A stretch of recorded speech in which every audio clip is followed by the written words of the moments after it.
Volumen de reserva inspiratoria es alrededor de 3.100 mililitros. Volumen corriente que va de 5,8 mililitros por kilogramo de peso. O sea que todo el mundo maneja un volumen diferente de acuerdo a su peso. Volumen de reserva expiratoria, ¿cierto? Que es 1.200 y volumen residual que va alrededor de 1.200. El índice, la capacidad inspiratoria, perdón, es la sumatoria del volumen de reserva inspiratoria más el volumen corriente. La capacidad residual funcional es la sumatoria del volumen de reserva expiratoria más el volumen residual. Y la capacidad vital es la sumatoria del volumen de reserva inspiratorio, volumen corriente y volumen de reserva expiratoria.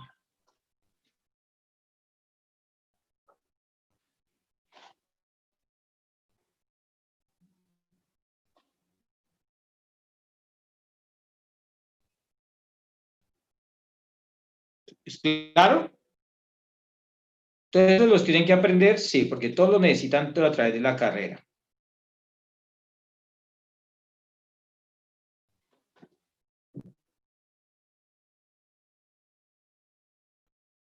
Profe, qué pena. ¿Me puede repetir ¿Cuál? lo que dijiste de la suma? Que dos son la suma de... La capacidad vital es la suma de estos tres. Ok. Volumen de reserva expiratoria, volumen corriente y volumen de reserva expiratoria.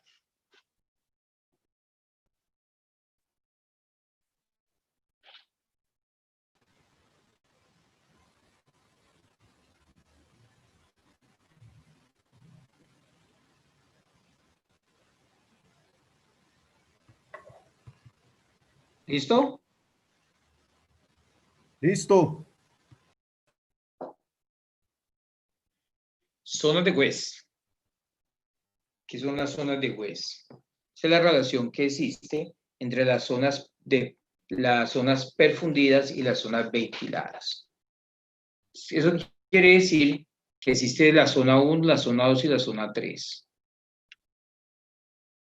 Cuando tenemos el paciente acostado, la zona 1, pero ponemos el paciente sentado, la zona 1 se refiere a los ápices pulmonares.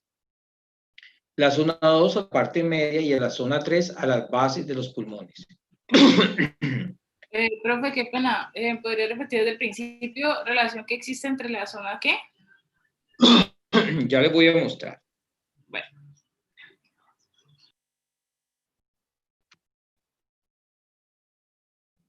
¿Me están viendo ahí? Sí, señor. Ahí yo estoy sentado. Si yo estoy sentado, la zona 1 se refiere acá. Esos son los ápices de los pulmones, ¿cierto? La zona 2 es la parte media y la zona 3 son las bases de los pulmones. Todas las bases de los pulmones es la zona 3. Pero si estoy sentado, si estoy acostado, la zona 1 va a ser la parte de acá adelante, la zona 2 va a ser por el medio de las axilas y la zona 3 va a ser la espalda. ¿Quedó claro? Sí, Otra profe. vez. Si estoy sentado, la zona 1 va a ser acá arriba en los ápices, la zona 2 acá en la mitad del tórax y la zona 3 en la parte de los bordes de las costillas. Pero por eso es importante que el paciente debe estar sentado siempre porque es la mejor forma para ventilar. Si por el contrario, yo lo que hago es acostarme, entonces mire que acostamos, voy a ver así. Entonces la zona 1 va a ser acá adelante, la zona 2 debajo de la axila y la zona 3 en la espalda que está dando la cama.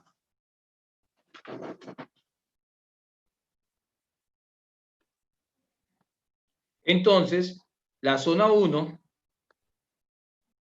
se conoce como la zona donde la ventilación es mayor que la perfusión. Créanlo así. Zona 1, la ventilación es mayor que la perfusión. Zona 2. La zona 2, la ventilación y la perfusión son iguales. Y la zona 3, la perfusión es mayor que la ventilación.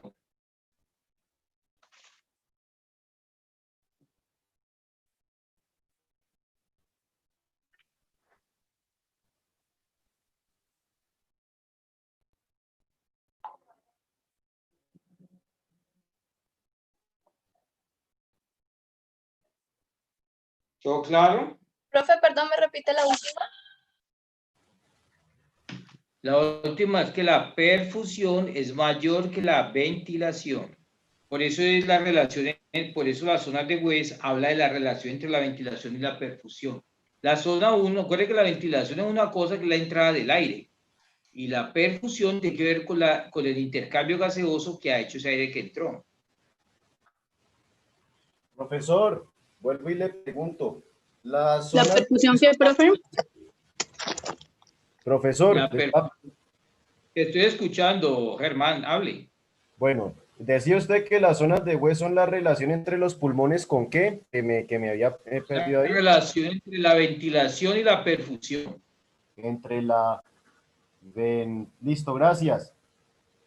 De la ventilación es el ingreso del aire y la perfusión en que ese aire, que es el oxígeno, lo cojan los alveolos y transporten. A eso se refiere. Entonces, la zona 1 se refiere que está mejor ventilada, menos perfundida.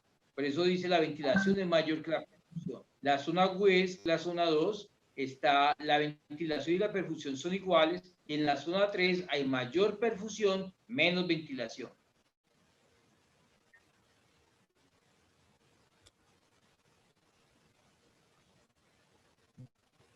Gracias. ¿Listo? Mecanismos de control. Es como el sistema nervioso central se encarga de cómo controla la respiración desde el sistema nervioso central. Lo hace a través de unos centros respiratorios, que es el cual. ¿Cuál es el centro respiratorio?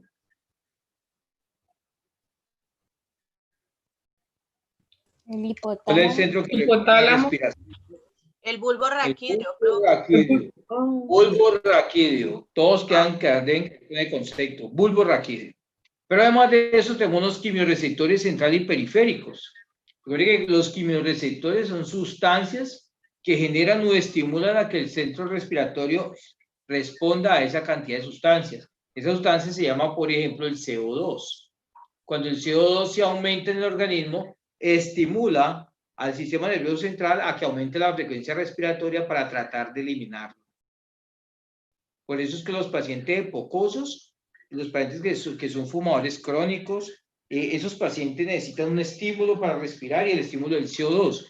Por eso tampoco se puede barrer totalmente, pues porque es el que hace que ellos respiren y no haya complicaciones mecánicas. También tenemos los receptores de la dilatación de la pared bronquial, receptores de irritantes, receptores justacapilares o de pared torácica. Todas esas sustancias lo que hacen es activar el mecanismo de control a nivel del sistema nervioso central.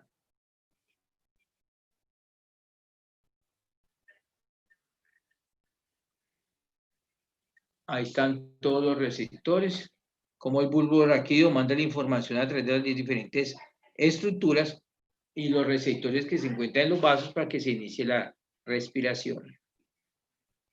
¿Qué puede alterar la respiración? El ¿Me sueño. puede volver la diapositiva, por favor?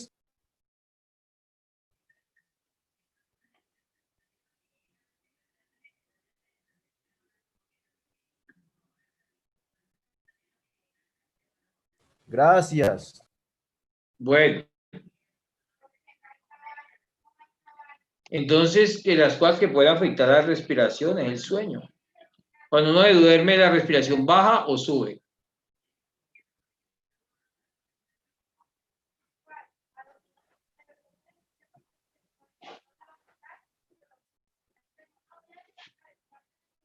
La excitación.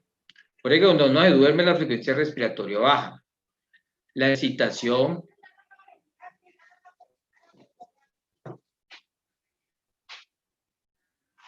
Cuando hablábamos también se modifica la respiración, ¿no, profe?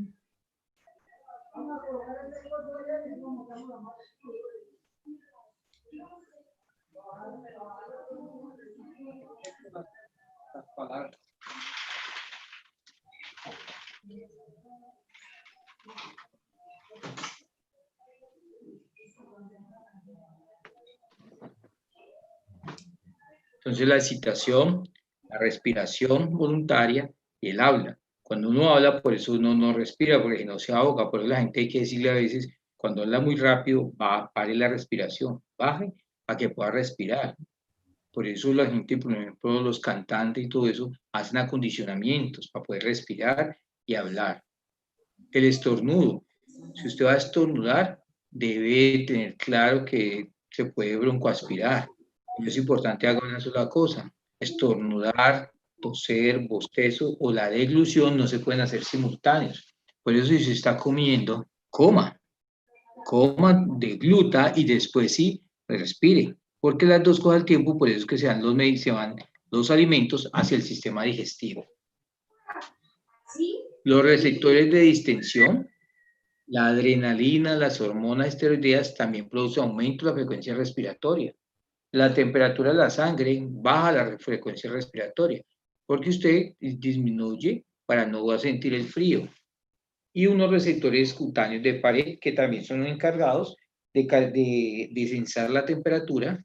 Entonces ellos también sensan y usted en el momento puede bajar o subir la temperatura dependiendo del momento en que se da. Difusión. Los gases del aire atraviesan la membrana alveolocapilar hacia el lecho capilar y viceversa. Se produce al disminuir el gradiente de concentración de menor a mayor. No se requiere esfuerzo metabólico y por el contrario el CO2 se difunde 20 veces más rápido que el oxígeno. Y lo que dice, gradiente de concentración de menor a mayor. Entonces, el CO2, ¿dónde está mayormente concentrado? ¿En el alvéolo o en el capilar?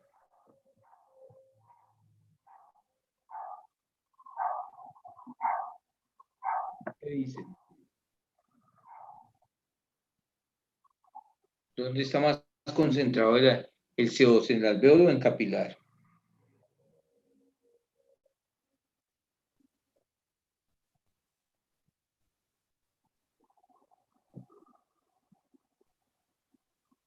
¿Están ahí o ya se fueron? Profe, estamos Yo aquí. diría, profe, que en el capilar. Pues era que estaban buscando la respuesta. Acuérdense que solamente por análisis, pues si yo lo que tengo en el organismo es CO2, pues lo que va a estar aumentado es allí. ¿Dónde hay menos? Pues en el alvéolo. Por lo tanto, el CO2 va a pasar del capilar al alvéolo. Y así mismo pasa con el oxígeno. ¿Dónde hay menos concentración de oxígeno? El capilar. Pues debe pasar del alvéolo, debe pasar oxígeno al capilar y hacer intercambio gaseoso adecuado. Y lo que dice, no se requiere esfuerzo metabólico. Recuerden que para no respirar necesita energía, ¿cierto? Y consumimos varios ATP de energía respirando en el ciclo respiratorio. Pero el intercambio gaseoso como tal no requiere ningún esfuerzo metabólico, no requiere consumo de energía, etc. ¿Cierto? Entonces, por eso es que es importante que el intercambio gaseoso se deba hacer exactamente, ¿cierto?, en las mejores condiciones del paciente posibles. Y eso hace que tengamos un mejor intercambio gaseoso, que haya más espacio para eso. Por eso hay que mejorarle todos los factores que puedan afectar el intercambio gaseoso. Y en este caso es la difusión. La difusión está afectada que ya sea porque la membrana alveolocapilar esté llena de agua, llena de pus, o sea, el paciente de edema pulmonar, el paciente con una neumonía, o que el alvéolo esté colapsado. Los determinantes del intercambio gaseoso. Entonces, si yo voy a hacer intercambio gaseoso, hay unos determinantes. Uno es el área de superficie disponible para el intercambio, ¿cierto? O sea, qué tantos alvéolos están en buenas condiciones que puedan hacer intercambio gaseoso. Dos, la integridad de la membrana. Para que la membrana no tenga nada de lo que acabamos de hablar. Tres, la cantidad de hemoglobina.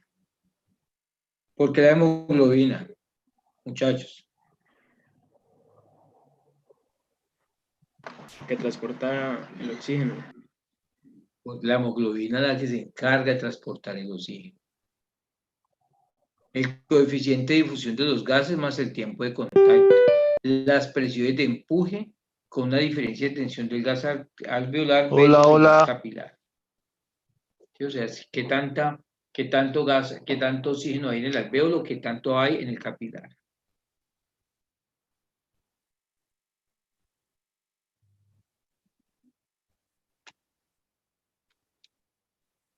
Difusión.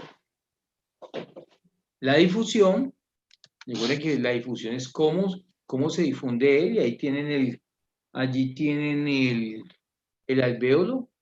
Mira el alvéolo que está con la cantidad de oxígeno. La arteria pulmonar tiene una concentración baja de oxígeno, mientras que la vena pulmonar tiene una concentración alta de oxígeno, porque la que va a hacer intercambio gaseoso. Al contrario, lo que pasa con el CO2 es que la arteria pulmonar lleva una cantidad alta de CO2, mientras que las venas pulmonares tienen baja concentración de CO2. Entonces, como la arteria pulmonar tiene más alta, este CO2 debe pasar al alvéolo. Transporte de los gases. El transporte de los gases se hace de dos formas: disuelto en el plasma como PO2 y unido a la hemoglobina como saturación de oxígeno. Profe, qué pena, ¿será que puedes volver la diapositiva? Ahí. Sí, gracias. Listo.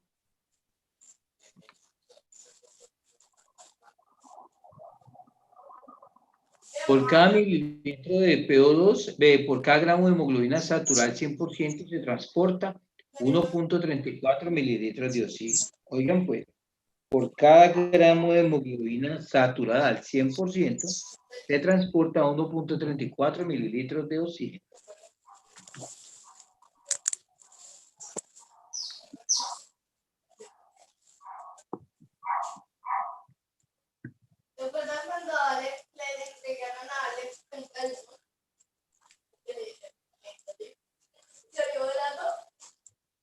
La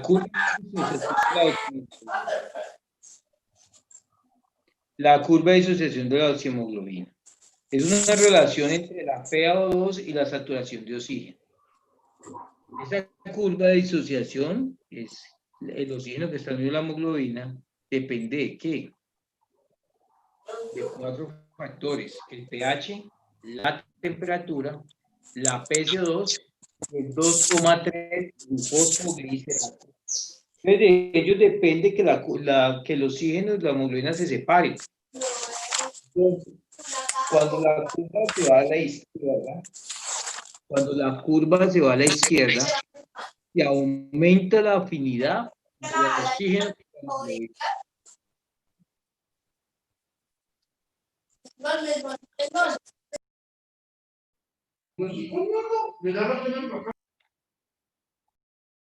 Natalia Mora. Listo, pues. Entonces, cuando la curva de disociación de la oxihemoglobina es la relación entre la PaO2 y la saturación de oxígeno, entre el oxígeno que está libre y el oxígeno que se entrega a los tejidos. Entonces dice que la curva se desvía a la izquierda o se desvía a la derecha. Los 4 factores son el pH, la temperatura y la PaCO2 y 2,3-difosfoglicerato. Si la curva se desvía a la izquierda, quiere decir que el oxígeno, la hemoglobina aumenta la afinidad por el oxígeno, o el oxígeno aumenta la afinidad por la hemoglobina, lo que quiere decir que el oxígeno coge la hemoglobina y nunca la suelta. Eso hace que cada vez esté más hipoxémico el paciente. Por lo contrario, en el lado contrario, lo que hace es que las curvas desvían a la derecha con todos esos cambios radiológicos. Y el problema es que cuando la curva se desvía a la derecha, la hemoglobina pierde afinidad por el oxígeno. Entonces no lo coge, nunca lo agarra. Entonces, por ejemplo, cuando los pacientes están hipotérmicos, la curva se desvía a la izquierda. O sea que hay que calentar al paciente para poder aceptar que ese paciente transporte hemoglobina, transporte oxígeno. Entonces hay que buscar calentarlo. Si llevamos todo el tiempo frío, nunca le va a llegar oxígeno. ¿Cómo? Buenas tardes, profe. Buenas. ¿Listo? Eso pasa con la curva que se desvía a la izquierda, la curva que se desvía a la derecha. Hipoxemia. Hablamos de hipoxemia, la PaO2 o la saturación de oxígeno o ambas es inferior a unos 60 y 90 a nivel del mar. ¿Cómo así? O sea, cuando la PaO2 sea menor de 60 y la saturación menor de 90, hablamos de hipoxemia. Causas de hipoxemia. 1. Tensión baja oxígeno inspirado. ¿Qué quiere decir eso? que cuando el paciente sube al Nobel Ruiz, ¿se ahoga o no se ahoga? Se ahoga.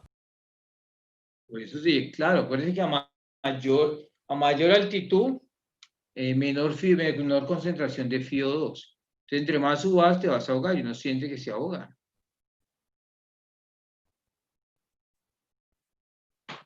Dos, hipoventilación alveolar. La hipoventilación alveolar tiene que ver con la concentración alta de CO2.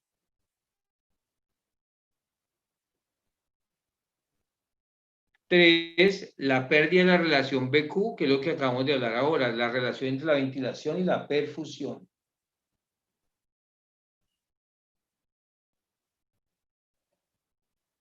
Desde Sonochum, que es la mezcla de sangre oxigenada con sangre no oxigenada. ¿Cómo ocurre en los pacientes que tienen un hueco entre las dos aurículas o un hueco entre los dos ventrículos? La sangre oxigenada se mezcla con la no oxigenada. Y lo otro es el quinto de los defectos de difusión. O sea, los pacientes que hablamos ahora, que tengan edema, que tengan la membrana alveolo-capilar con edema pulmonar, con infecciones, con hemorragia. Entonces, la membrana alveolo-capilar pues, se altera la filtración. Entonces, nunca va a poder darse una adecuada difusión de gases. Es la unidad alveolo-capilar normal que todos esperamos tener.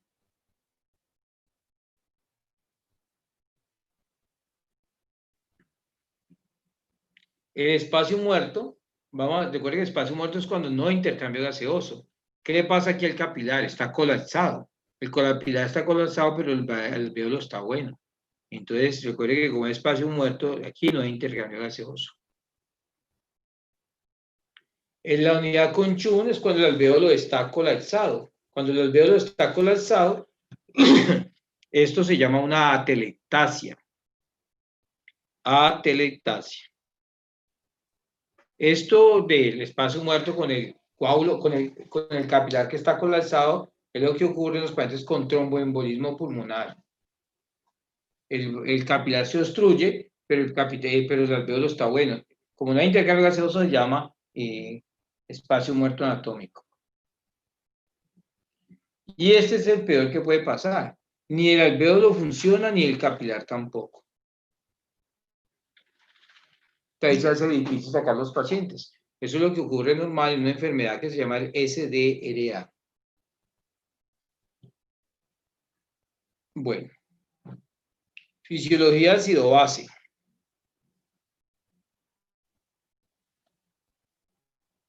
Entonces hablamos del ácido, que es un donador de hidrogeniones.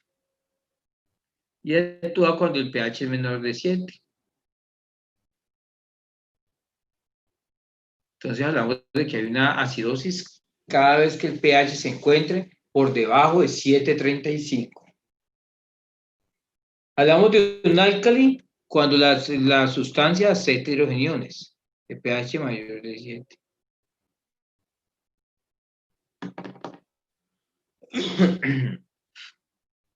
La alcalosis se produce cuando el paciente tiene un pH mayor de 7.45.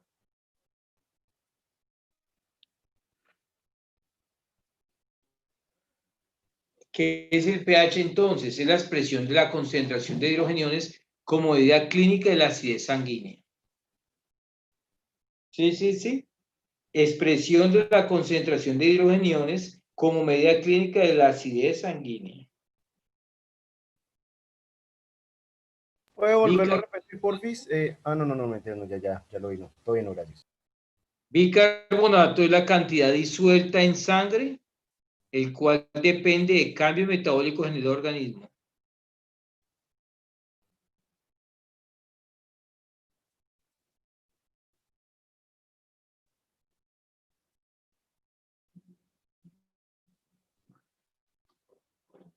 Entonces el bicarbonato es una cantidad disuelta en sangre, el cual depende de cambios metabólicos en el organismo. Recuerden que el bicarbonato es la base.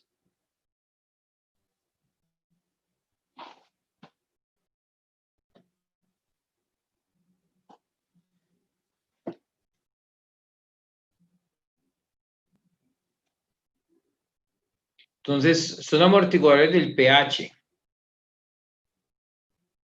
El bicarbonato que lo produce el riñón, el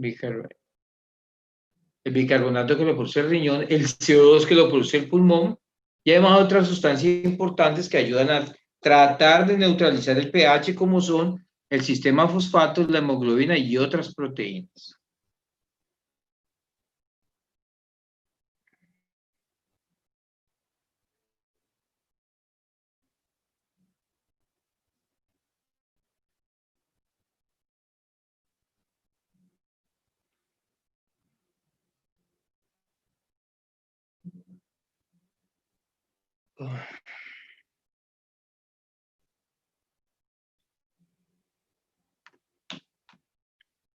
Entonces, ¿qué quiere decir esto?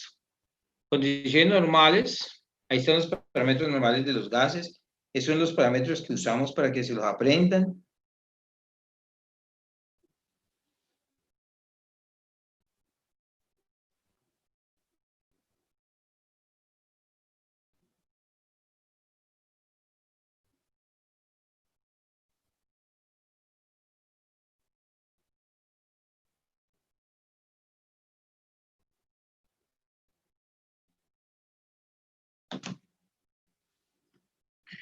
El pH 740, la pH normal es de 80 a 100, en la literatura, pero en la vida real va de 60 a 100. La PaCO2 normal va de 35 a 45 milímetros de mercurio, el bicarbonato de 22 a 26 mil equivalentes por litro, la saturación normal mayor de 90, el exceso de base menos 2 a más 2, pero en cuidado intensivo de menos 5 a más 5.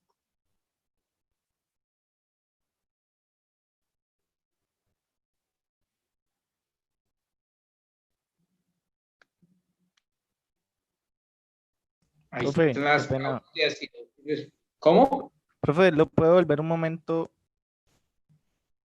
¿Me puede ¿Vale? decir qué significa MEQ? 1000 equivalentes por litro. Ok. Clase de química de quinto bachillerato. No me entiendes que común en la gente no lo utiliza, pero es lo mismo. Las ampollas de bicarbonato vienen por 1000 equivalentes. ¿Listo? El potasio, sodio también vienen por 1000 equivalentes. Pero esa es la sigla esa es la medida que se utiliza en concentración de bicarbonato en el organismo. 22 a 26 mil equivalentes por litro. Bueno, entonces miren y pónganle cuidado a cada uno de esos detalles mientras traigo un vaso de agua.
Profe,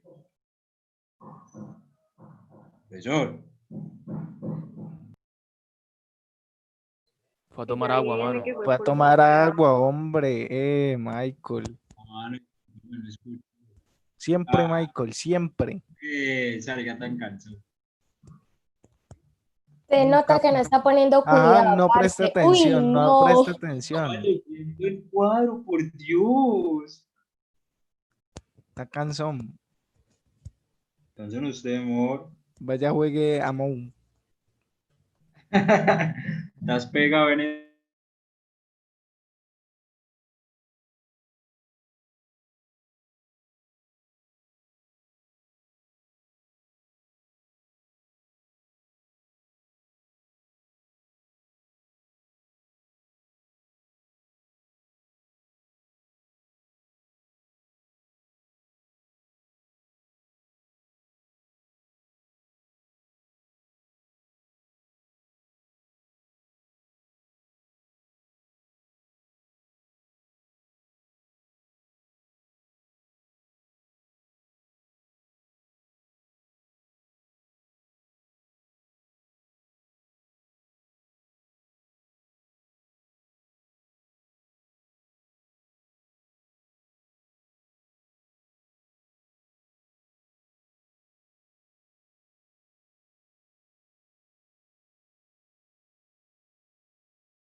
Buenas tardes. Buenas tardes.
Este es el auto de Winston Churchill.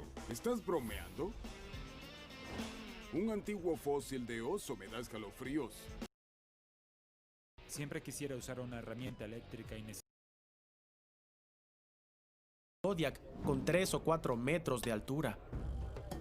Nos han traído muchos fósiles. Miren, entonces hay 4 alteraciones que ustedes ven allí. Son las más importantes, son las más básicas.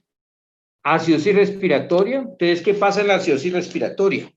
El pH baja por debajo de 7.35. La PCO2 sube por encima de 45 y el bicarbonato mayor de 26. Las causas de acidosis respiratoria, la hipoventilación y la depresión del sistema nervioso central. En la alcalosis respiratoria, ¿qué pasa? El pH es mayor de 7,45, la PCO es menor de 35 y el bicarbonato menor de 22. Causas, la hiperventilación y la estimulación respiratoria. En la acidosis metabólica, el pH es menor de 7,35, la PCO2 es menor de 35 y el bicarbonato menor de 22. ¿Qué puede producir acidosis metabólica? Diarrea, enfermedad renal, hepática, endocrina e intoxicación por fármacos. Y la alcalosis metabólica, el pH es mayor de 7,45, la PCO es mayor de 45 y el bicarbonato mayor de 26. La alcalosis respiratoria puede ser producida por exceso de álcalis, por vómito, por dejo de drenaje de las ondas nasogástricas que la pueden drenar y sale mucho contenido, en los lavados gástricos, el uso de diuréticos o el uso de esteroides.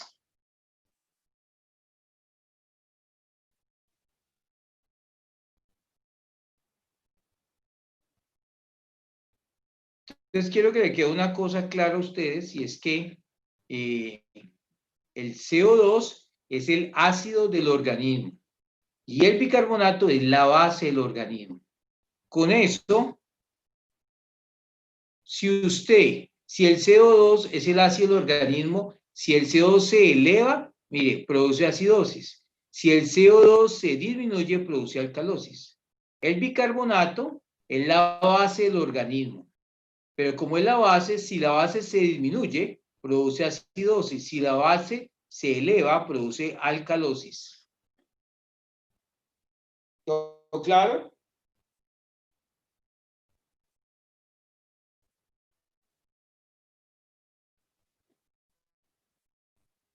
Pena, eso no fui yo, eso fue otra personita que le envió.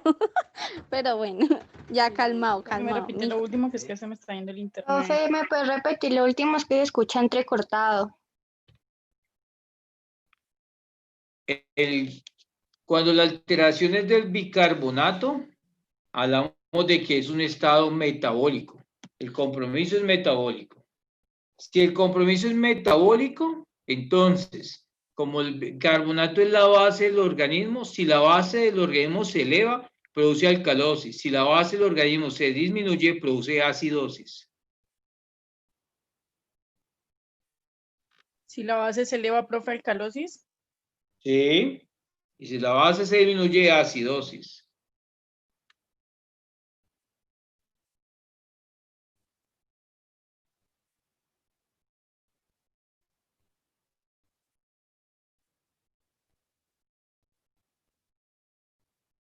Y eso que no se les puede olvidar nunca. La concentración de oxígeno en el medio ambiente es de ¿cuánto? 21%. Siempre, siempre tengan en cuenta esto. Concentración de oxígeno en el medio ambiente, 21%.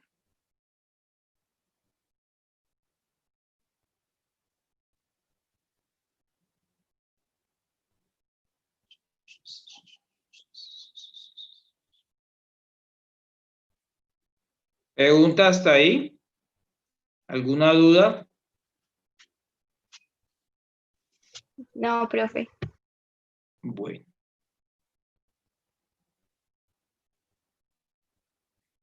Ahora vamos entonces con el sistema cardiovascular.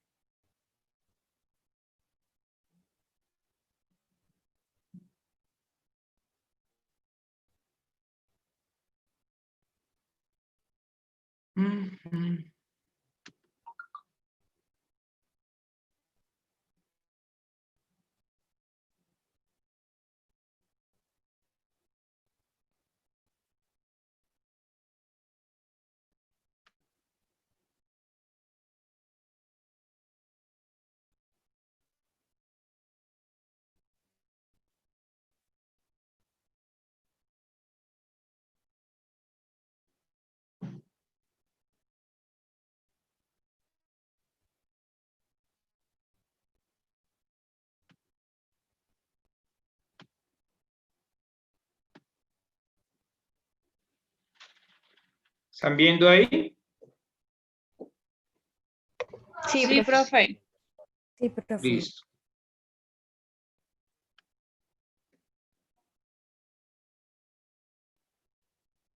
Profe, qué Anatomía pena. Dijiste sistema cardiorrespiratorio o cardiovascular. cardiovascular. Ah, listo. La vemos como es cardio y respiratorio, ya vimos respiratorio, ahora vamos a ver cardio. Bueno, la fisiología cardíaca, como todo el sistema, tiene una historia larguísima. Y esa historia larguísima quiere decir o incluye de cómo concebían el corazón en la época antigua. Desde los faraones egipcios, ellos tenían una concepción del corazón completamente diferente a lo que tenemos hoy en día. Y esa concepción da origen a que el mundo pensara muchas cosas al resto del corazón. A ellos les parecía que era algo raro, inclusive pensaban en la brujería y otras cosas. Recuerden que la salud siempre se ha concebido como algo unido a la parte mágica, ¿cierto? Unido a la parte mágica, al concepto de que todos los dioses eran los responsables de la salud y la enfermedad de los individuos. Y en ese orden se hacían las intervenciones. Por eso siempre los hechiceros, los brujos, los magos fueron los considerados los primeros médicos del mundo. Y es por el concepto que tenía la época y todo era muy sencillo y muy mágico. Las culpas de las enfermedades eran de los dioses, del clima, del cielo y la tierra, a ellos eran los culpables de cualquier cosa que pasaba con el organismo. Las primeras heridas que se intervinieron mostraban que el organismo tenía algo adentro. Ellos inclusive pensaban que el cuerpo humano era hueco, que por dentro se revolvía todo. Entonces comenzaron a tener que cambiar ese concepto cuando ya comenzaron a abrir los pacientes. Y eso que los egipcios hicieron sarcófagos, son los primeros que aprendieron de todo ese tipo de cirugías grandes donde hacen intervención de los pacientes. Hacia 1842, Carlos Mateus demuestra que una corriente eléctrica acompaña a cada latido. En 1800... Profe, qué pena, qué pena. No, muchachos, apaguen los micrófonos porque así nunca vamos a poder, en serio. Por favor. Recuerde que el que no quiere estar en la clase puede irse. Yo a nadie le tengo, mire que no saco la lista porque si me dicen que la saque, la saco, pero si no, no. La obligación es de ustedes de estar aquí. Nadie más. Si ustedes deciden si pone cuidado o no. Igual el día que nos encontremos face to face, usted me tiene que responder. ¿Haya aprendido o no haya aprendido? Si no aprendió, tiene 1. Y si aprendió, por lo menos un 3 saca. Así que la decisión es de ustedes. Si el día de mañana que salgan a trabajar y no saben si se equivocó, lo echan. Y si le fue tan mal y el paciente que complicó y murió, pues lo echan de la profesión o le toca pagar cárcel. Usted decide. El conocimiento abierto para todo el mundo. El que no quiera estar, apague y vámonos. En 1856, Rudolf y Müller registran un potencial de acción. Para 1887 ya Waller publica el primer electrocardiograma humano. En 1912, Einthoven describe las derivadas bipolares de 1, de 2 y de 3, y el famoso triángulo de Einthoven. En 1938, la American Heart Association y la Sociedad Cardíaca de Gran Bretaña definen las derivadas precordiales, que son B1, B2 y B3. Y hacia 1942, Goldenberg habla de las derivadas monopolares, ABR, ABL y ABF. El potencial de acción que se registra en una fibra muscular ventricular es un promedio de 105 milivoltios. Por lo tanto, aumenta de menos 85 a más 20. La membrana aparece despolarizada por lo menos 0.2 segundos mostrando una meseta. La meseta hace que la contracción ventricular dure 15 veces más en el músculo cardíaco que en el esquelético. Eso, en conclusión, ¿qué se refiere? Se refiere al potencial de acción del músculo cardíaco, que ya lo vamos a mirar. Recuerden que la despolarización de la célula, entonces el potencial de acción de membrana, que es acá abajo, va de menos 90 más 20. Para poder que la célula se despolarice, debe pasar de la fase 0 a la 1, en donde la fase 0 tiene menos 90 milivoltios y en la 1 ya tiene más 20. ¿Qué ocurre celularmente para que haya ese cambio de polaridad? Pues que el potasio que está dentro de la célula salga y el sodio que está afuera entre. Entonces van a entrar, debe entrar, por cada potasio que sale de la célula, entran 2 o 3 sodios. Eso hace que la célula que estaba negativa se vuelve positiva. ¿Listo?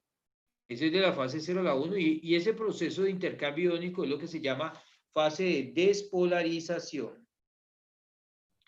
Luego viene la fase de meseta. La fase de meseta, que es la fase 2, es donde se abren los canales de calcio para que salga más potasio y pueda entrar sodio. Y en la fase 3, 4, todavía hay salida ligeramente de potasio, ¿cierto? Y en la fase 4, ya el potasio que ha salido debe entrar a la célula y el sodio que entró debe salir para que se vuelva la repolaridad. Y a la repolaridad basal quiere decir el periodo de relajación. Y ese periodo de relajación, que es cuando la célula vuelve a quedar estable de mismo potencial 10 como estaba, es donde la célula ya queda en periodo de relajación. Y el periodo de relajación es cuando ya el corazón está relajado, que es el que se llama el periodo diastólico, y la sangre ya salió del corazón y comienza a entrar sangre nueva. Eso se llama la actividad eléctrica del corazón. Y la actividad eléctrica del corazón es cuando inicia el impulso del nodo sinusal. Y una vez se inicia el impulso, se produce todo eso que estamos hablando. Fase 0, 1, 2, 3 y 4. Fase 0 de despolarización, donde se produce la sístole, que es la contracción. Fase 2, que es la fase de meseta, que eso permite que se dé el cambio, el punto eclótico o cambio de sístole a diástole. Y fase 3 y 4, que es donde los sodios que entraron deben salir y el potasio que salió debe entrar para que se dé la repolarización de la célula, o sea, el periodo diastólico.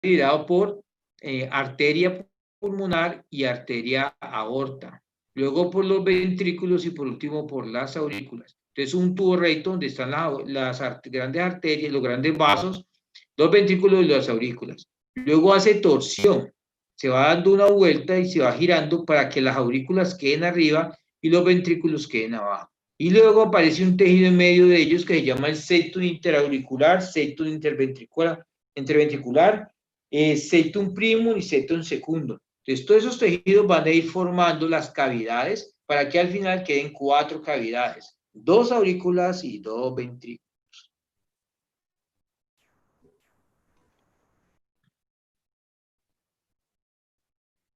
Entonces, el músculo cardíaco está formado por un músculo auricular, un músculo ventricular, fibras musculares especializadas y las de excitación y conducción. Las fibras de conducción y excitación se contraen lentamente y se producen unas descargas eléctricas rítmicas en formas de potencial de acción, y eso es lo que produce la contracción del músculo cardíaco. La sangre es un tejido líquido compuesto por agua y sustancias orgánicas e inorgánicas disueltas que forman el plasma sanguíneo, y 3 tipos de elementos forman o células sanguíneas: los glóbulos rojos, los glóbulos blancos y las plaquetas.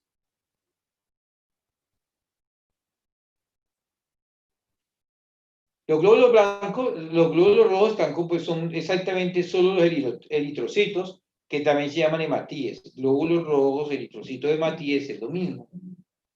Por otro lado, los glóbulos blancos, también llamados leucocitos, están compuestos por linfocitos, monocitos, neutrófilos, eosinófilos y basófilos. Son 5 células diferentes que hacen parte de los glóbulos blancos. Y esos glóbulos blancos, recuerden que son células de defensa.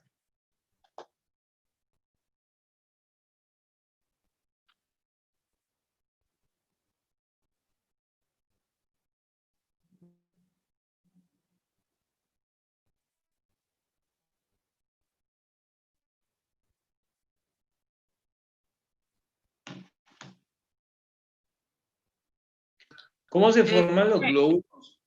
Qué Dime. pena. ¿Me podrías, por favor, devolver a la diapositiva que explicaba la sangre? ¿Este? ¿O este? No, o sea, espérate un momentico. Ya, gracias. Bueno.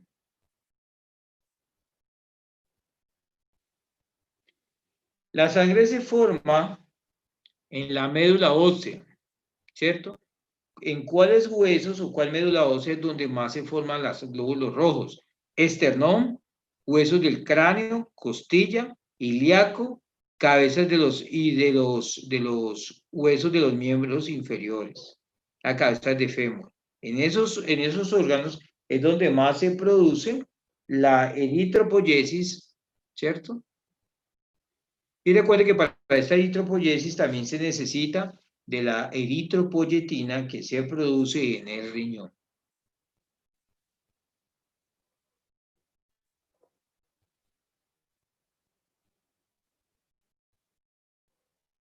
Entonces recuerden que los glóbulos rojos, los glóbulos blancos y plaquetas se forman en la parte esponjosa de los huesos. El hueso esponjoso está relleno de médula roja o médula ósea que produce las células, y la médula ósea está formada por células sanguíneas en estadios tempranos de formación y por células adiposas. Ahí es donde uno habla de la eritropoyesis.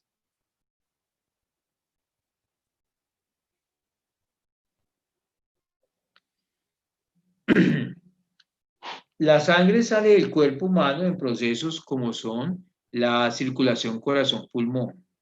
¿Por qué es importante tener claro eso? Porque la sangre sale, se reemplaza toda, pero básicamente porque son procesos donde se va a operar el corazón inquieto. Perdón.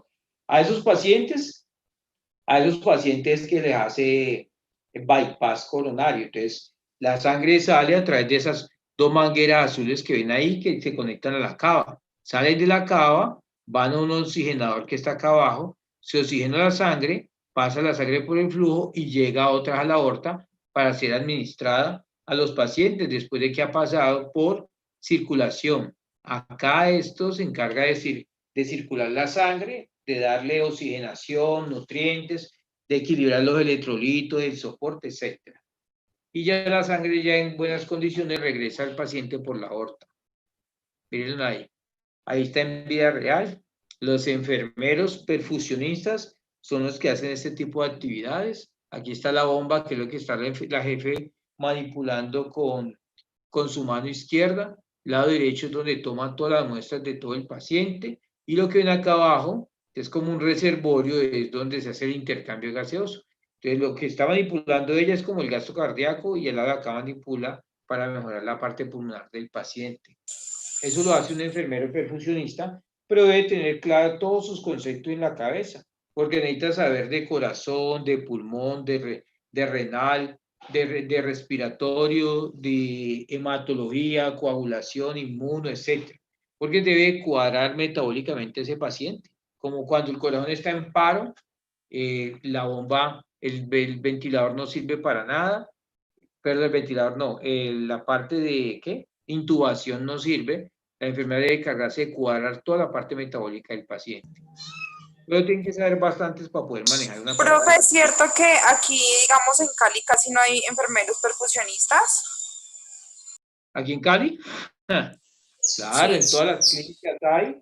Además de eso hay como 40.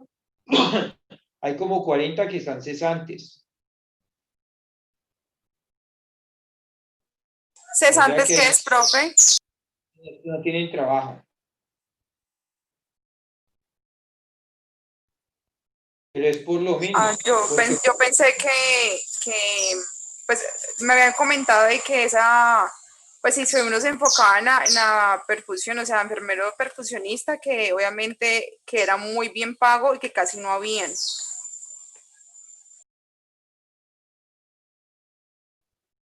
No, al contrario, la perfusión es muy bien paga. Es muy bien paga porque son millones. El problema es que, por ejemplo, en una clínica como donde yo trabajo, hay 3 enfermeros perfusionistas y somos 450 enfermeros. ¿Sí me entiendes cuál es la relación? Entonces, los enfermeros perfusionistas no necesitan muchos. porque solamente es para cirugías de corazón, trasplante, bypass pulmonar, bypass venoso en paciente de trasplante de hígado, la parte de ESMO, o sea, son como 7 o 8 cosas, pero ellos tienen trabajo todo el tiempo, pero no necesitan, en cada clínica no necesita más de 3 perfusionistas.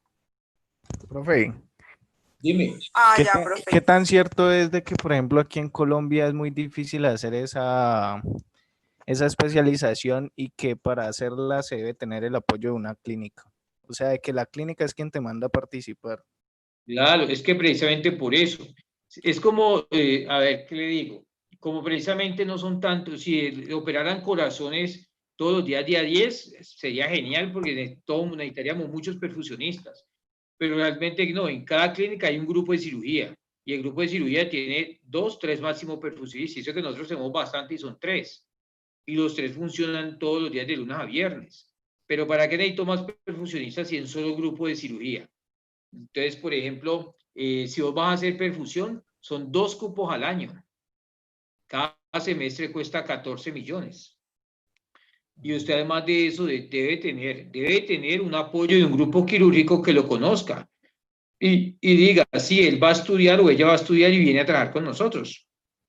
Ahí sí es más fácil de que usted quede. 1. 2. El examen de ingreso de perfusión son 100 preguntas abiertas de cardio, neuro, respiratorio, renal, inmuno, hemato.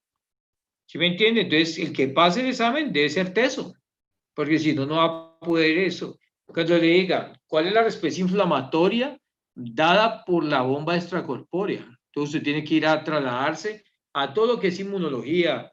Entonces, activación de la cascada de complemento, activación de la vía del ácido araquidónico que desdobla la activa de las prostaglandinas, trombosanos y leucotrienos. Las prostaglandinas van a producir vasodilatación. Y asimismo, las endotocinas que se liberan de la circulación extracorpórea pueden producir efectos neurológicos deleterios para los pacientes. Entonces, todo ese tipo de cosas.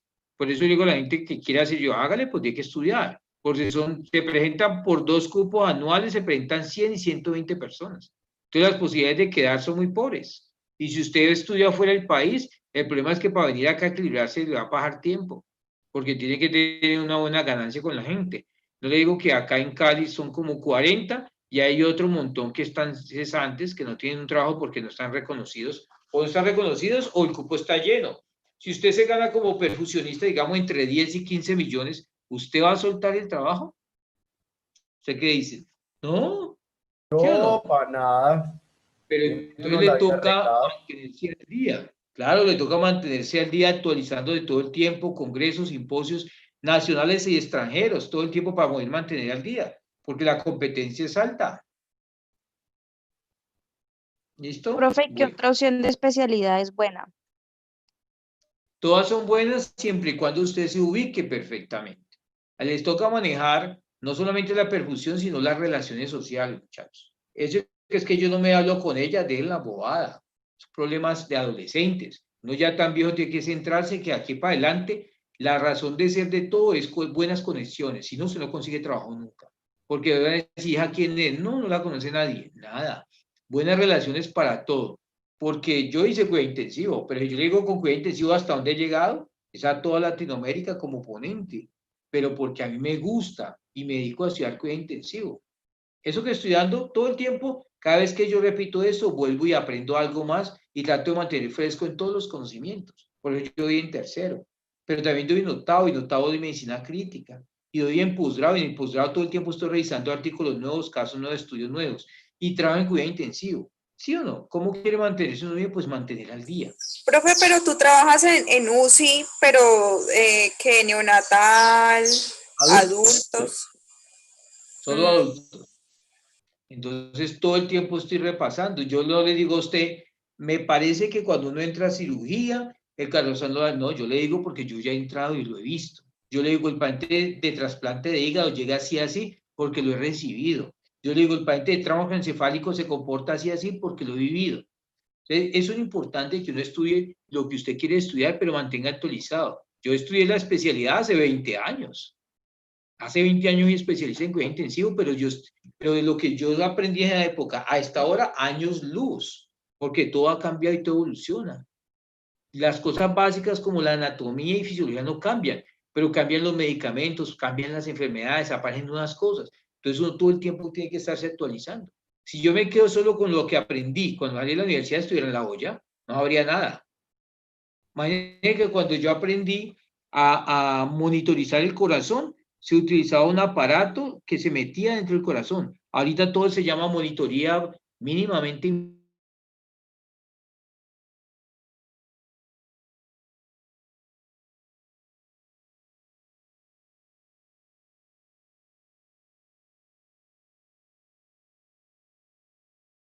Imagínense todo lo que viene. Entonces uno siempre está desatrasado en el contexto social. Hay 88 millones de antibióticos. ¿A qué hora se van a aprender ustedes todos esos si apenas van en tercer semestre? O van en cuarto, van en quinto. Y no se saben los básicos por qué ha pasado. Imagínense con todo lo que hay en el medio. Es si me entienden que uno tiene que mantener actualizado todo el tiempo y no, murió. El endotelio. El endotelio es un tipo de epitelio plano simple formado por células endoteliales que recubren el interior de todos los vasos sanguíneos, incluido el corazón, y dentro del corazón ya se llama endocardio. Miren este endotelio todo lo que tiene, una permeabilidad capilar, puede hacer migración leucocitaria. Recuerden que en el endotelio también podemos encontrar plaquetas, podemos encontrar fibrinógeno. Y todo ello hacen parte de la estructura del endotelio, así como el óxido nítrico que se encuentra en el endotelio vascular. Los vasos sanguíneos son de tres tipos. Hablamos de las arterias, venas y capilares. Las arterias están formadas por una capa interna endotelial, una capa media que está formada por fibra muscular y elástica y una externa que es por fibras conjuntivas. Las arterias. Recuerden que las arterias tienen las capas musculares porque ellas son vasos de presión. Las venas, por el contrario, tienen una capa interna endotelial y una externa que está formada por fibra muscular, elástica y conjuntiva. Las venas permiten distenderse mucho, por eso se llaman vasos de capacitancia. Uno a las arterias le puede meter líquidos.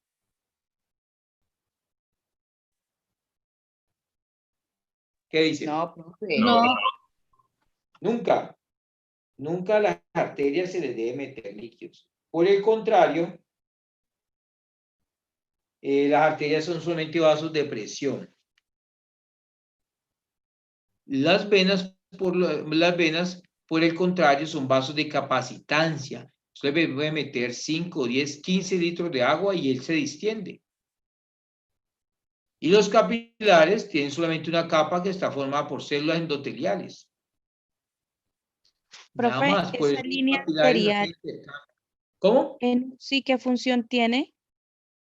La línea arterial es una forma de monitorizar los pacientes. Yo le conecto un sistema a la arteria del paciente y le mido la presión arterial constantemente, 1, y 2, le tomo los exámenes, sobre todo cuando hay gases arteriales. Y hay que chuzar más de 2 veces al paciente, hay que colocar una línea arterial.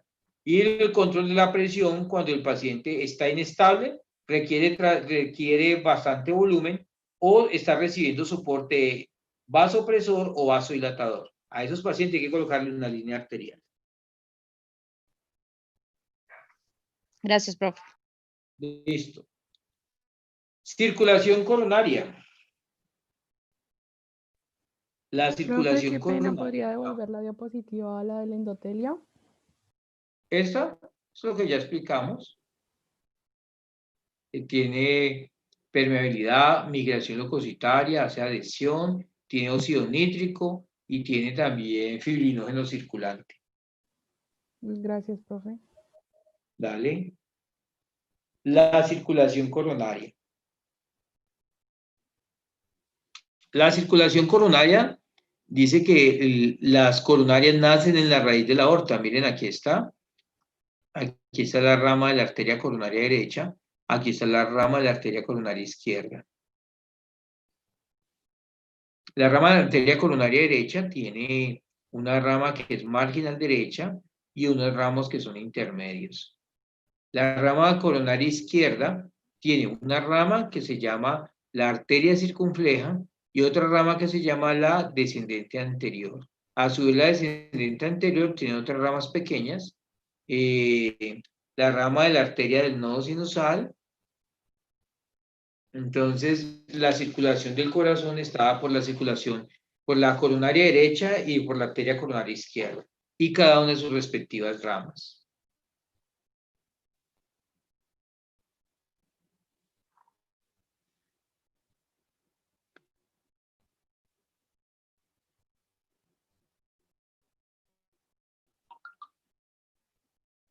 Bueno, paremos ahí para que se estiren, levanten, tomen algo y en 15 minutos seguimos. Bueno, profe, gracias. Dale.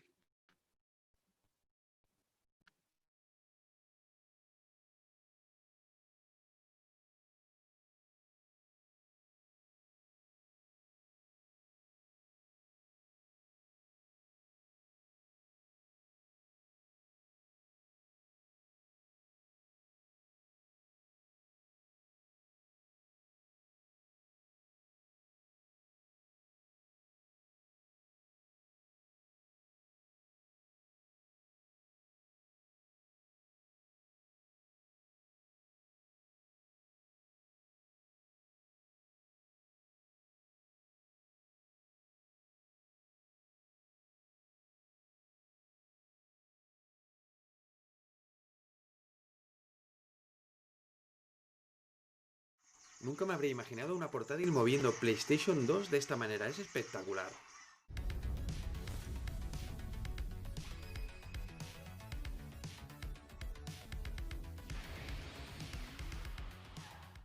Muy buenas viejuners, bienvenidos a mi canal. Hoy os traigo una consola que tenía muchas ganas de traer, que se ha puesto muy de moda en internet. Se trata de la PS2P, gentileza de una tienda de AliExpress, Kinobugs.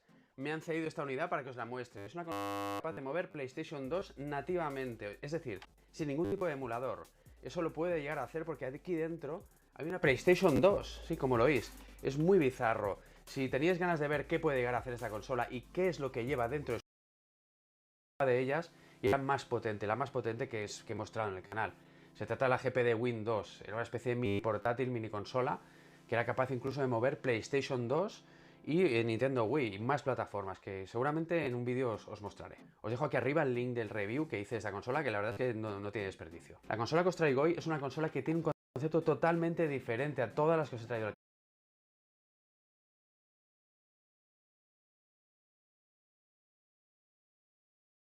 El canal. Se basa en hardware real, es decir, no lleva ningún sistema operativo Linux que ejecute un emulador. Vamos a ejecutar los juegos nativamente, por tanto, fieles al original totalmente. Una de las peculiaridades que veréis que tiene esta consola es que el fabricante no es un fabricante reconocido entre el mundo de las consolas chinas. Es un fabricante casero, parece que sean un grupo de gente que se han unido, han hecho este proyecto y han empezado a vender unidades limitadas pues, en AliExpress. Lo veréis porque a nivel de acabados no tienen nada que ver con otras consolas que os he traído, como por ejemplo las Powkiddy, las GPD, las BitBoy, no tienen nada que ver. El acabado es bastante más casero y el interior alucinaréis, porque tienen cosas un poco extrañas hechas dentro que la verdad es que merece la pena echar un vistazo. Más adelante del vídeo lo vemos.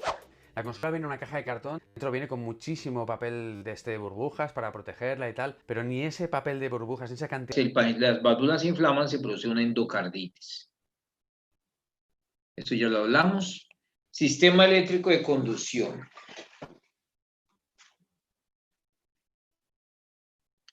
El sistema eléctrico de conducción comienza en el nodo sinusal, ¿cierto? Del nodo sinusal sale a través de 3 ramas internodales al nodo AB. Del nodo AB baja al haz de His, como están viendo ahí en la foto, y en la flechita negra que va hacia allá, eso es el haz de His. Y el haz de His a su vez se divide en 2 ramas, rama derecha y rama izquierda. La rama izquierda tiene una fibra anterior, una rama anterior y una rama posterior, y las 2 ramas, tanto izquierda como derecha, terminan en unas fibras que se llaman fibras de Purkinje. Y las fibras de Purkinje mandan la última información. Así es como normalmente se activa el sistema eléctrico de conducción. Ya cuando hay alteraciones como tal, es que usted se da cuenta que el paciente puede tener un bloqueo, que el paciente puede tener una enfermedad del nodo porque la información no se conduce, o que el paciente tiene una alteración en la aurícula derecha. Bueno, amiga. Profe, una pregunta. Aquí en eso que usted está diciendo, ¿puede entrar lo que es la FEBI o no? No, amigo, la FEBI se refiere a la fracción de eyección del ventrículo izquierdo. En condiciones normales es mayor del 50%.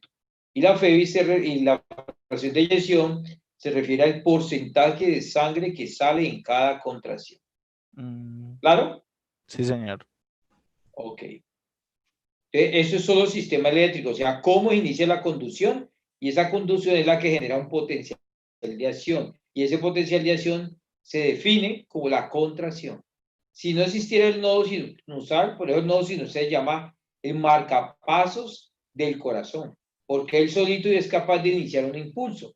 Y gracias a que tenemos eso, es que cuando los pacientes se mueren, tienen un tiro en la cabeza o algo, el corazón sigue latiendo, porque el corazón tiene inervación autonómica.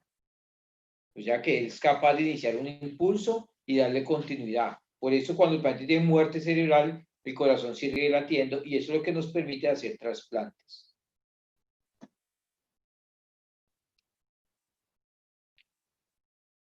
Eso es lo mismo, sino que las diferencias, frecuencias que se dan. El corazón como bomba. ¿Cómo se da el ciclo cardíaco normal? ¿Qué se acuerdan?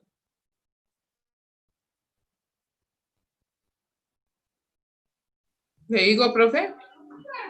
Dígale, estoy escuchando. Inicia con la llegada de la sangre a través de la vena cava superior e inferior.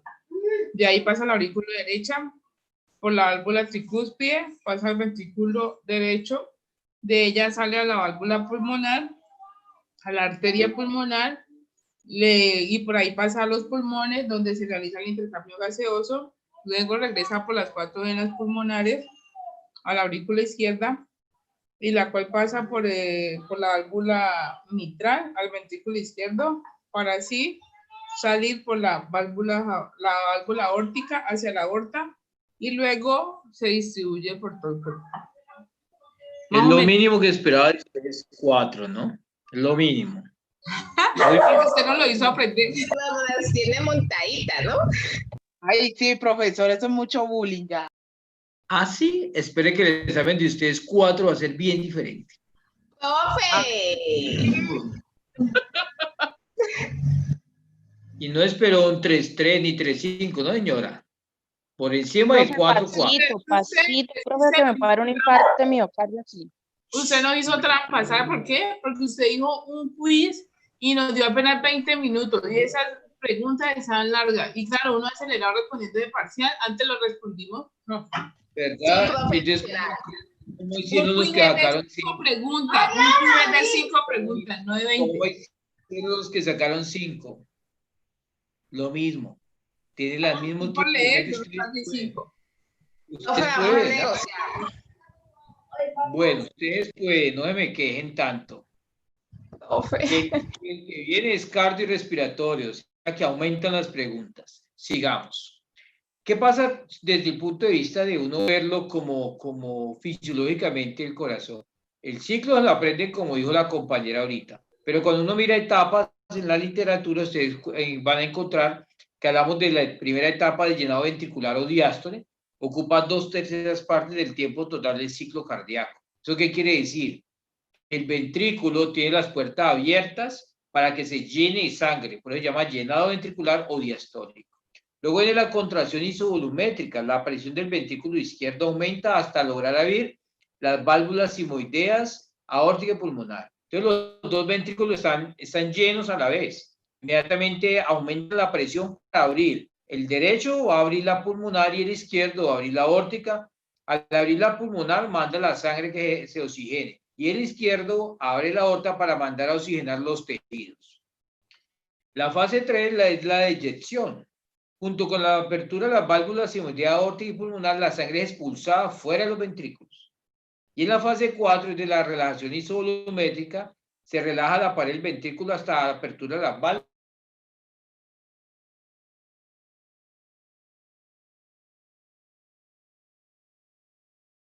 Como ya sacamos la sangre, el corazón entró en periodo de relajación. Pero acuérdense que todos esos procesos son simultáneos. No es que uno diga, espérate un momentico, más ratico me llenas, no, señor.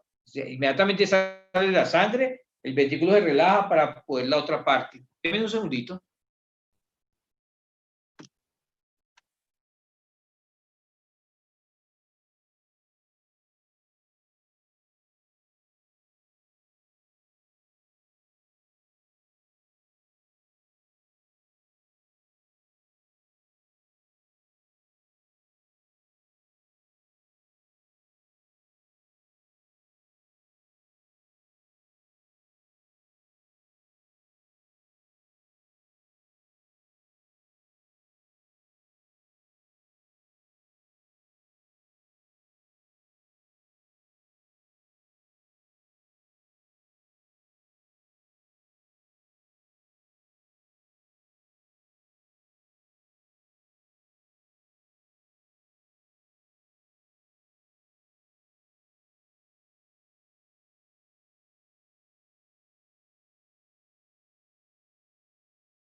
Bueno.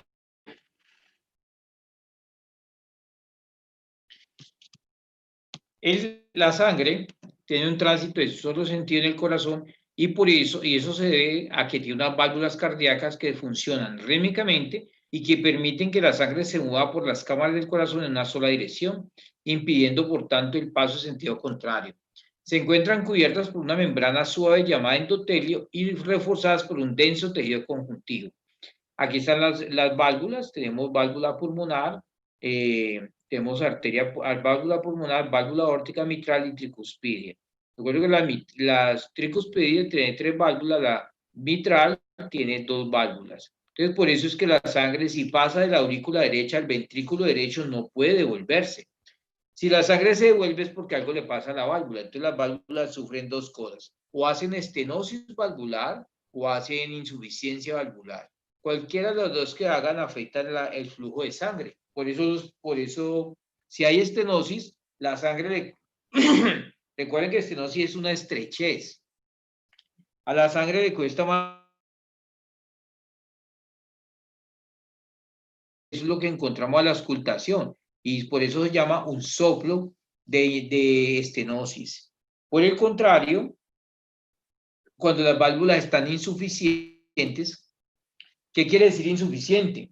Que no cierran las compuertas adecuadamente. Si no cierran las compuertas adecuadamente después de la sístole, después de que el ventrículo se llenó, cuando el ventrículo haga contracción, hay sangre que se va a devolver hacia la aurícula. Y eso es lo que se llama insuficiencia valvular. También va a producir un ruido por regurgitación. Y eso es lo que se llaman los famosos soplos. ¿Soplo qué? Los soplos pueden ser diastólicos o sistólicos, pueden estar en la mitad, en cualquier parte del ciclo, ya sea sistólico o diastólico, en la mitad o al final. Y esos son tipos de soplos que ocurren en los pacientes. Por eso hay pacientes que si sufren de enfermedades valvulares, van a comenzar a tener problemas para respirar, se pueden sentir ahogados, y es porque la sangre se comienza a acumular en las aurículas. Cuando las válvulas no funcionan, hay que operarlas. Y las válvulas se pueden colocar mecánicas o se pueden colocar de marrano, que es lo que llaman porcino o bioprótesis. Mientras que las de mecánicas, pues son prótesis mecánicas. Son creadas exactamente con un metal mecánico y le tienen que dar anticoagulación al paciente para que no se tape. El corazón tiene una inervación y esa inervación es a través del vago, ¿cierto? El nervio vago estimula los receptores y manda la información al corazón. Pero también recuerden que tenemos el nodo sinusal y el nodo sinusal también tiene inervación vagal. Entonces el corazón le controla la frecuencia ¿desde dónde? Desde el hipotálamo. Pero el hipotálamo es capaz de controlar la frecuencia cardíaca. Y dentro del hipotálamo, el tallo cerebral es capaz de controlar el ritmo cardíaco y aumentar o disminuir la frecuencia cardíaca. Ahí están las derivadas que hemos hablado, las derivadas electrocardiográficas. Entonces ahí tenemos las monopolares, la derecha, la izquierda y la de los pies. Recuerden que estas dos forman de uno, porque comparte la energía de este y comparte la energía de este. De dos, comparte la energía de este y comparte la energía de este. Y de 3 comparte la energía de este y la energía de este, pues se llaman derivadas bipolares. Y ahí están las monopolares. ABR, que es brazo derecho, ABL, que es brazo izquierdo, y ABF, que es pie izquierdo.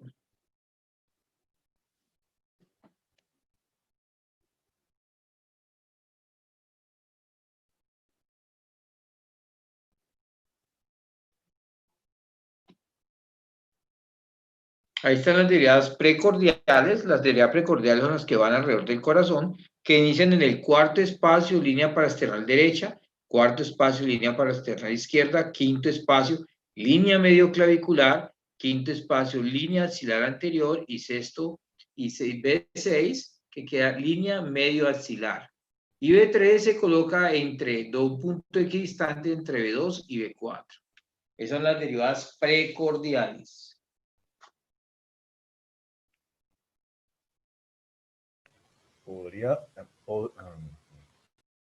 ¿Cómo? Bueno, recordar que los electrocardiografías.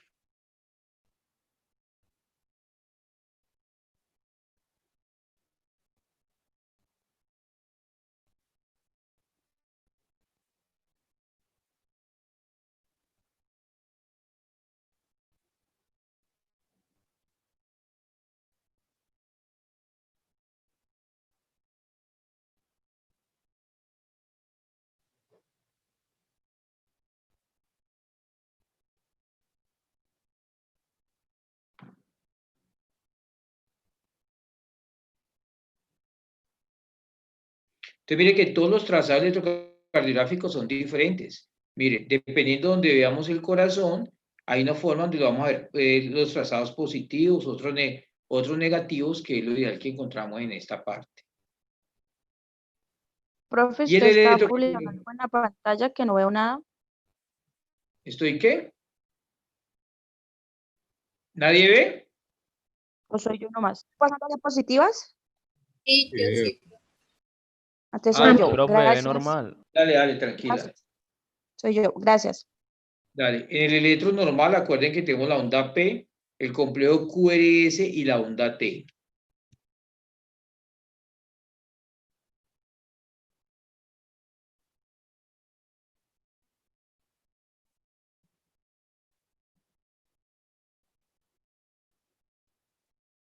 ¿Listo? La onda P representa la despolarización auricular. El complejo QRS representa la despolarización ventricular y la onda T representa la repolarización ventricular.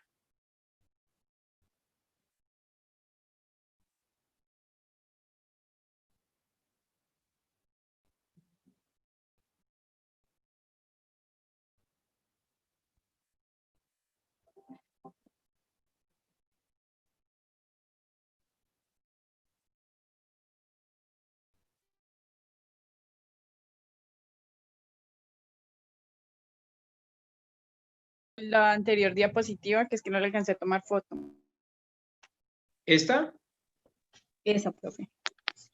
Muchas gracias. Profe, Dime. profe, ¿tú llamaste a lista? Es que yo entré un poquito tarde porque tenía No, problemas de no he llamado, pero para este segundo corte sí voy a llamar para las primas para que nadie sepa. No va a llamar, sino que le subo la lista para que firme. El que no firme, pues chao. Entonces, dentro de 8 días terminamos este tema y comenzamos lo otro, pero cuando comiencen a estudiar para que cuadremos a ver si dentro de 15 días presentan el examen. ¿Listo? Bueno, profe. Bueno, profe, Bueno, gracias. Gracias, profe. Buen año, Chao, pues. gracias. Gracias, profe. No, profe, gracias. Chao, Gracias, con mucho profe. gusto. Hasta luego, profe. Hasta luego. Hasta luego, profe. Feliz tarde. Chao, igualmente.